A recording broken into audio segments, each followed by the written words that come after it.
As a reminder, Devin Williams is the Milwaukee Brewer, the airbender, the guy with the changeup that knocks you to your knees, who was traded from the Brewers to the Yankees, got to the Yankees and said, dude, let me have a beard. And the Yankees said, we haven't had that rule in forever, but let's change it because you probably are going to be the best closer in the game because that's how good you've been. And why wouldn't we expect you to be that again? Go ahead, grow the beard.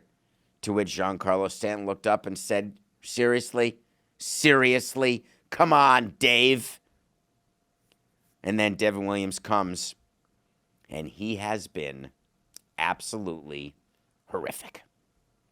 Last night, the Yankees were trying to break a 4-game losing streak. They had gotten swept by the Marlins. They lost the first game to the Rangers. Remember, those games count as 2 because they're in a wild card race with the Rangers chasing the Yankees.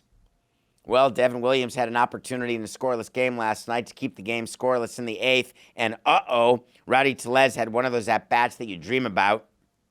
Foul ball, great eye, good eye, way to go. Foul ball, great eye, way to go. Changeup, fastball. Oh my God, he sat on the changeup. He was able to get the changeup just in the air over second base for a base hit with the bases loaded. Hell yeah. That's called a major league at-bat.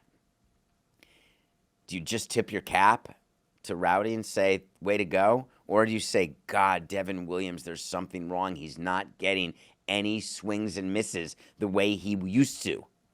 And then you realize that it's true. And now you've got a situation with the Yankees where they are in straight panic.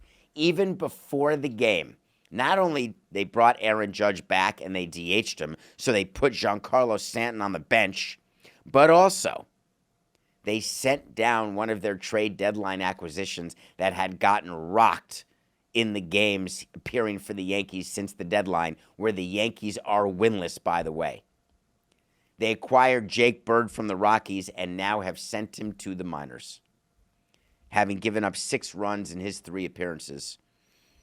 What do you think is the first bit of information that comes out about Jake Bird? I mean, it's almost too good to be true.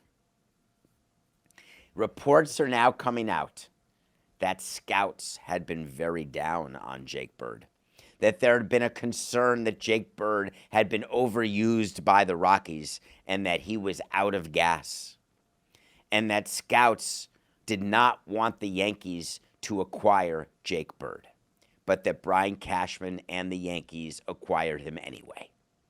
One of my favorite things when the trade deadline acquisition implodes is how CYA becomes the most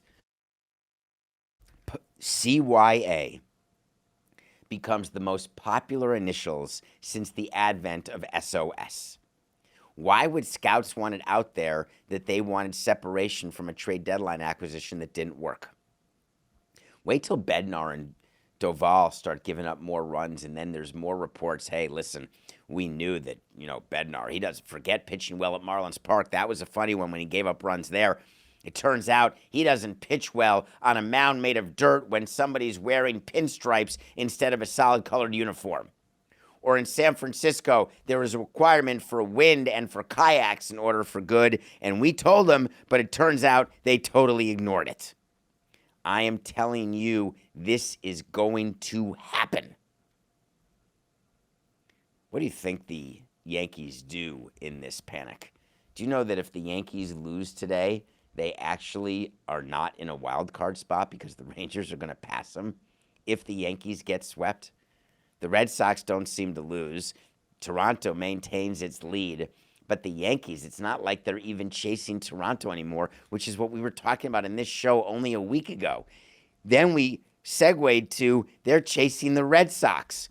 Now, if they lose tonight, we have to segue to, stay calm, Nick, we have to segue to the Yankees are chasing the Rangers. Yikes.